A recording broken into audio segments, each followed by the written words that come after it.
Hello everyone! Welcome to DepEd MPTV channel. This is Science 3, Quarter 4, Week 6. This is Teacher Evangeline guiding you throughout this module entitled The Natural Objects Seen in the Sky. After going through this module, you are expected to 1. Identify the natural objects seen in the sky. 2. Describe what object that can be seen during nighttime and daytime.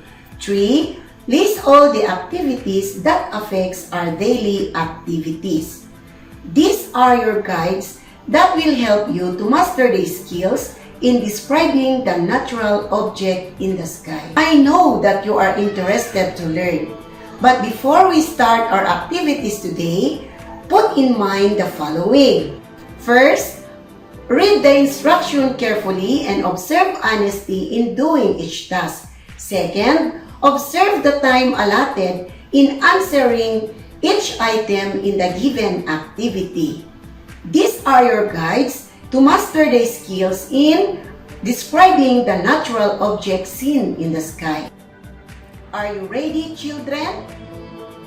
Bring out your ballpen and paper and follow as we go on with the activity. Before we start our lesson in this module, you will answer first this activity to check what you already know about the lesson to take. You are given 10 seconds to answer each question. Are you ready now, children? This is the instruction you are going to follow. Read and understand the following questions. Write the letter of the correct answer on your paper.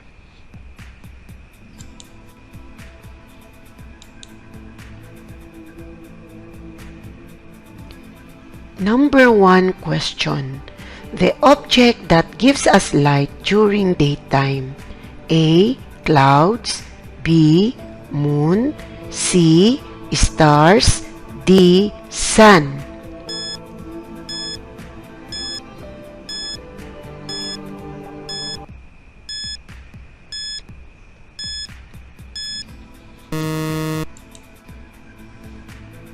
The correct answer for number 1 is letter D, sun.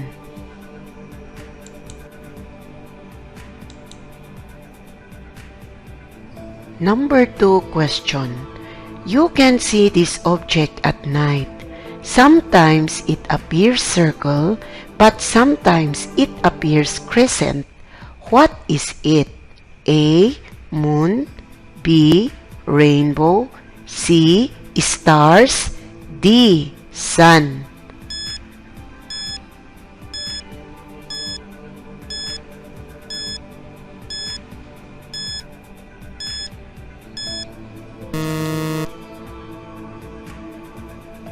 The correct answer for number 2 is letter A, moon.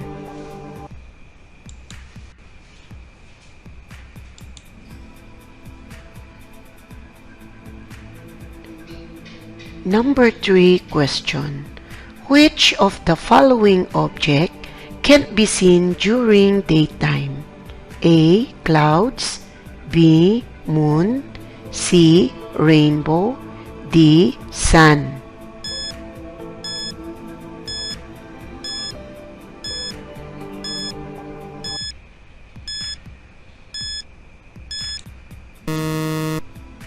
The correct answer for number 3 is letter B, moon.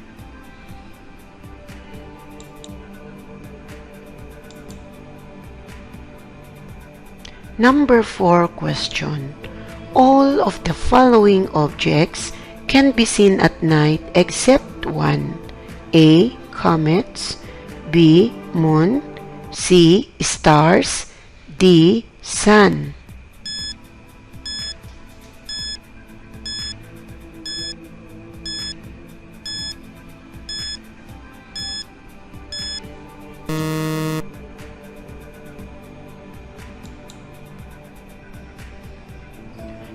The correct answer for number 4 is Letter D.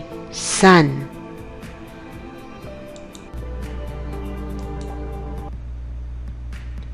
Number 5 question. These objects can be seen at night. They seem like tiny dots of light. A. Comets. B. Moon. C. Stars. D. Sun.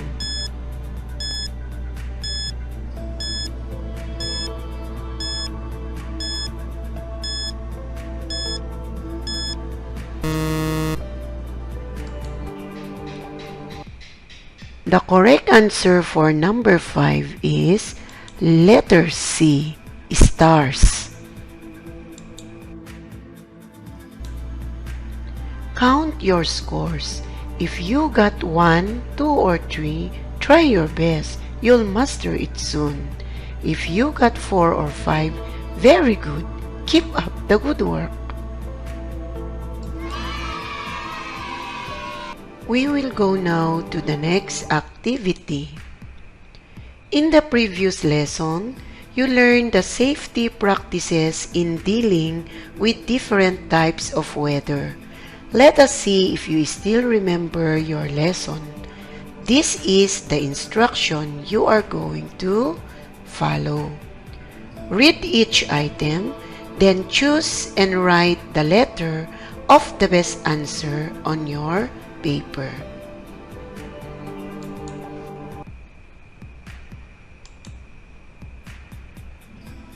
Number 1. Which of these clothes should you wear during sunny day? A. Dark clothes.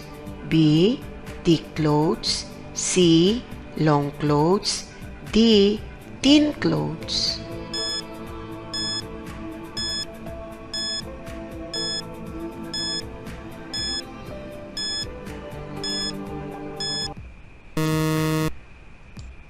The correct answer for number 1 is letter D, thin clothes.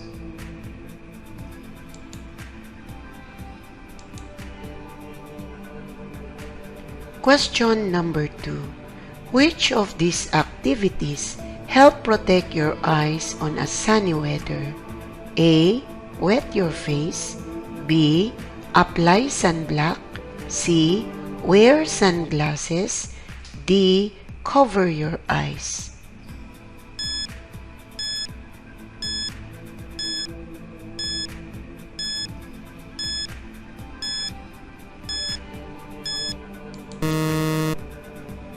The correct answer for number 2 is letter C. Wear sunglasses.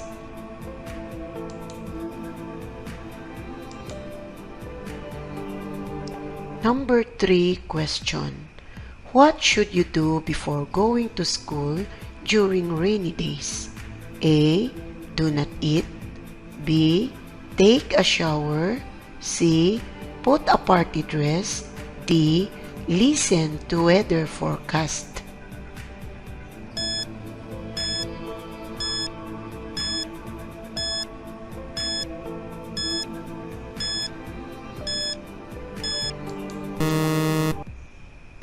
The correct answer for number 3 is letter D. Listen to weather forecast. Okay. Count your scores. If you got 1, try your best. If you got 2, that's great. If you got 3, wow, very good. Okay, children, we are already finished with what's in. Let us move on now to what's new. You are given 5 seconds to study the picture and write your answer on your paper. This is the instruction you are going to follow. Based on the picture below, classify the objects seen in the sky. Write daytime or nighttime.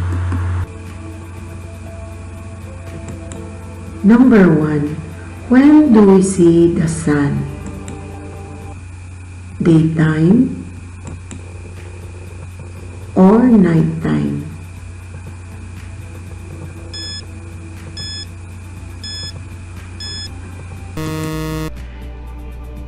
The correct answer for number 1 is daytime.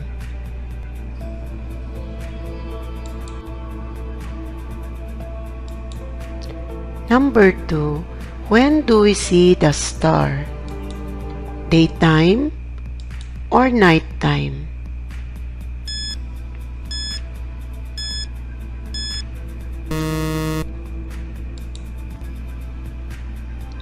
The correct answer for number 2 is nighttime.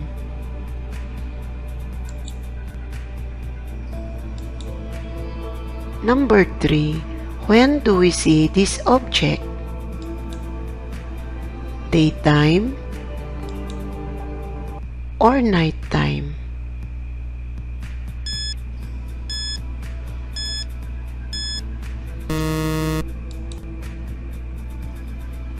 The correct answer for number 3 is nighttime.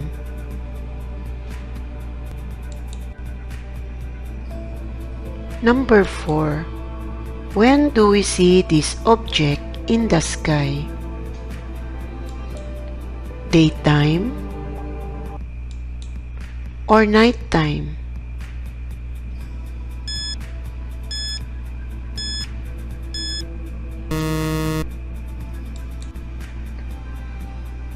The correct answer for number 4 is daytime.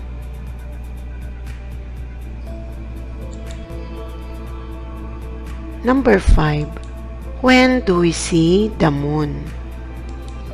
Daytime or nighttime?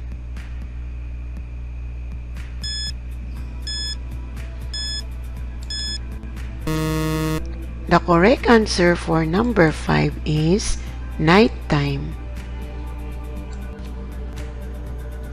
Count your scores. If you got 1, 2, or 3, try your best. You'll master it soon. If you got 4 or 5, very good. Keep up the good work.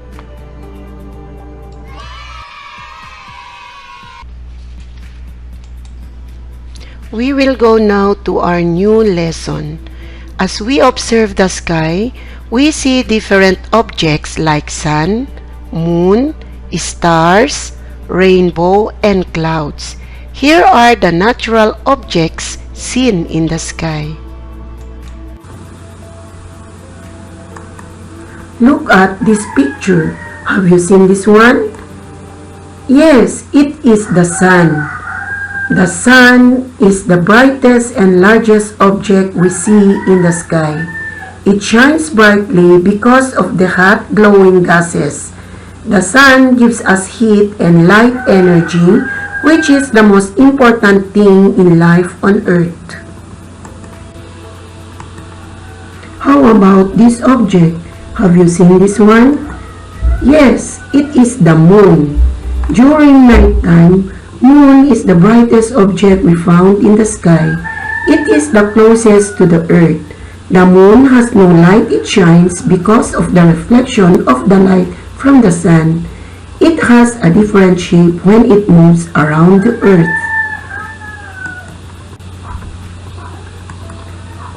Did you go out at night? Have you seen tiny dots of light in the sky? Yes, those are stars. Stars are shining brightly by their own light because it composed of gases. The distance of the stars is very far from Earth. That's why the star seems like a tiny dots of light. The natural objects seen in the sky can affect our daily activities.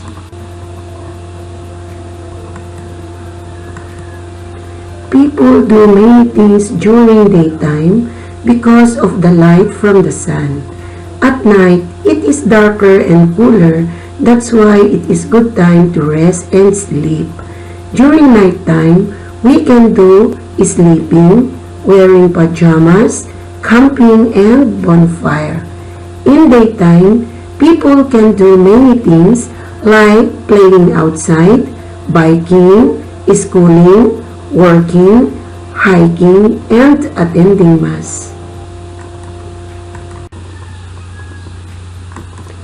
How about this one? Have you seen the white colors floating in the sky? Yes, it is the clouds. The clouds are condensed or cooled water on small bits of dust suspended in the air. The clouds cover the entire sky. The temperature directly below is lower. It is cooler since clouds reflect the heat of the sun. Are you ready for the next activity? Come on, let's go on word hunting. But in this activity, you're only given 2 minutes to answer it. This is the instruction you are going to follow. Find and encircle the names of the object seen in the sky. Use the crossword puzzle activity sheet provided.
Here are the correct answers. If you encircled 3, very good. If you encircled 4 or 5, that is excellent.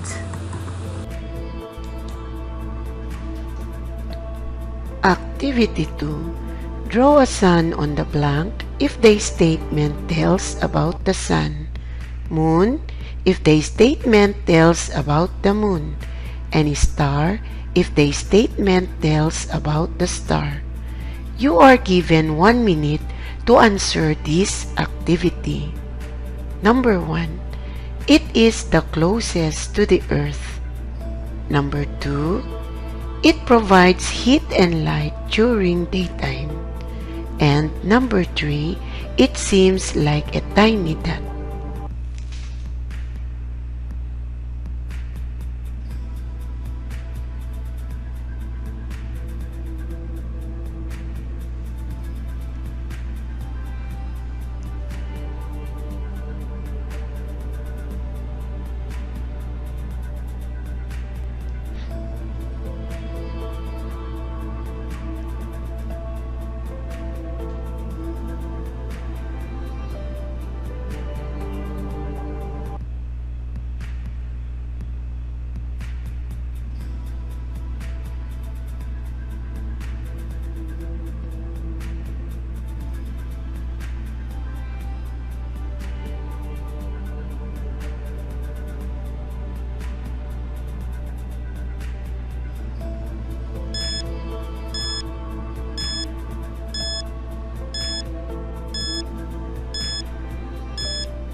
The correct answers are number 1, moon, number 2, sun, and number 3, star.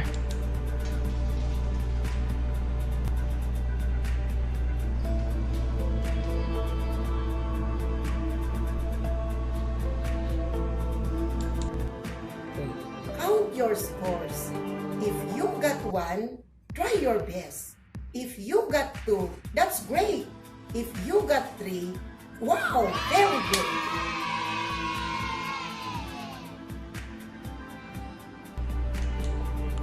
Let us see if you have learned something about our lesson. This is the instruction you are going to follow. Fill in the blanks with the correct word from the box that will complete the statements. Write your answer on your notebook.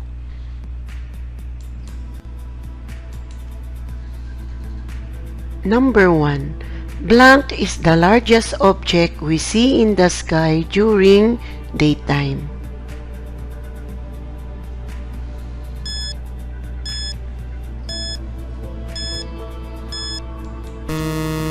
The correct answer for number 1 is sun.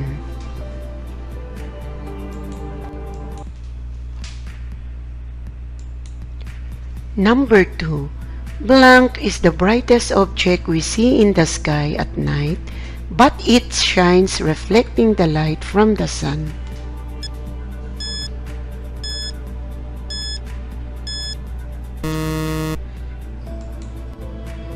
The correct answer for number 2 is moon.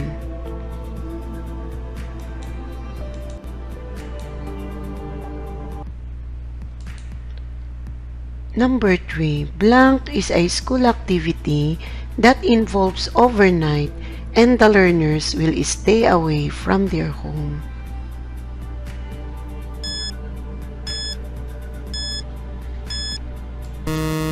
The correct answer for number 3 is camping.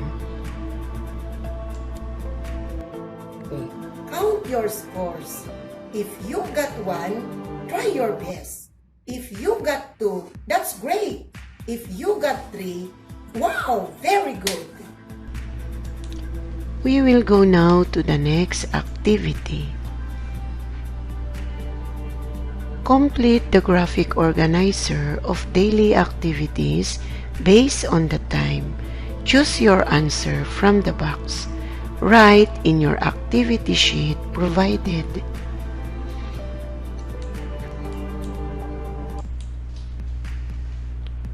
Letter A. Select at least 3 activities that you can do during night time.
Here are the correct answers for letter A: stargazing, bonfire, and sleeping.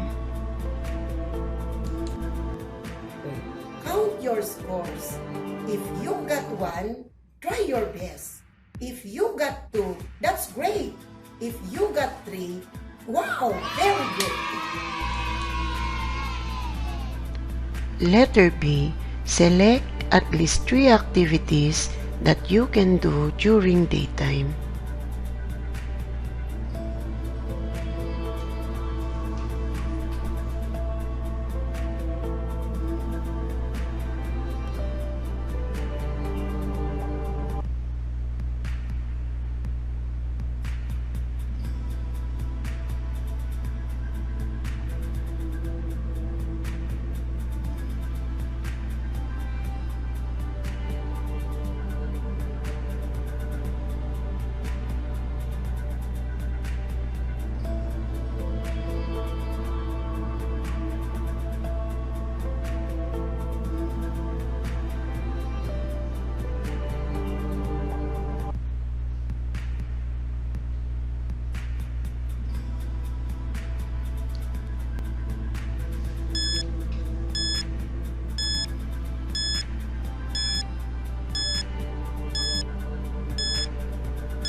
Here are the correct answers for letter B: biking, hiking, and schooling.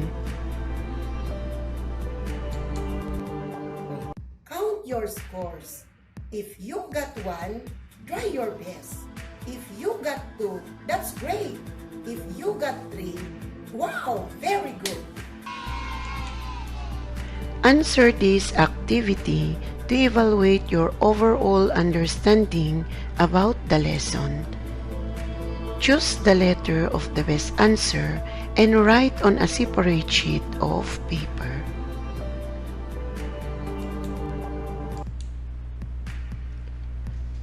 Number 1 question. It shines reflecting the light from the sun. You can see this during nighttime. What is it? A. Moon. B. Rainbow. C. Star. D. Sun.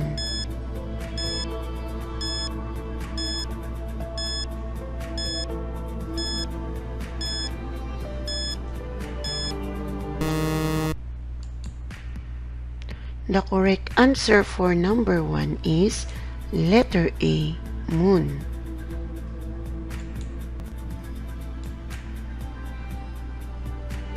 Number 2 question. It is the largest object we found in the sky during daytime. What is it? A. Moon. B. Rainbow. C. Star. D. Sun.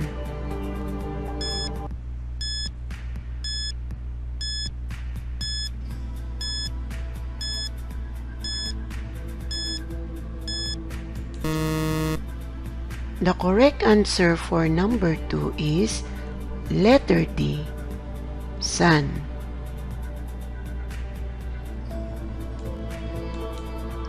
Number 3 question. All of the following objects can be seen at daytime except 1. A. Clouds. B. Moon. C. Rainbow. D. Sun.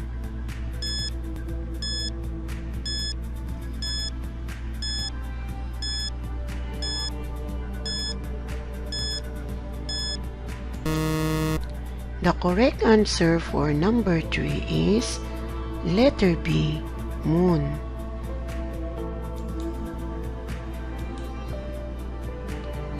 For numbers 4 and 5, this is the instruction you are going to follow. Read the following words inside the box and choose the correct answer.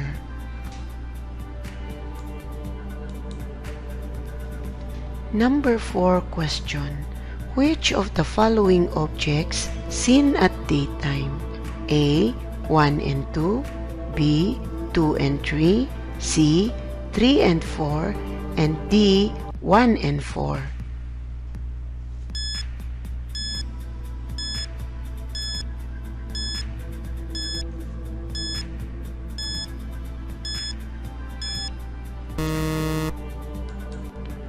The correct answer for number 4 is letter D, 1 and 4.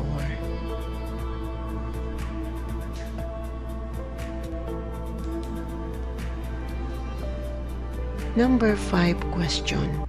Which object seen during nighttime? A. 1 and 2. B. 1 and 4. C. 2 and 3. D. 3 and 4.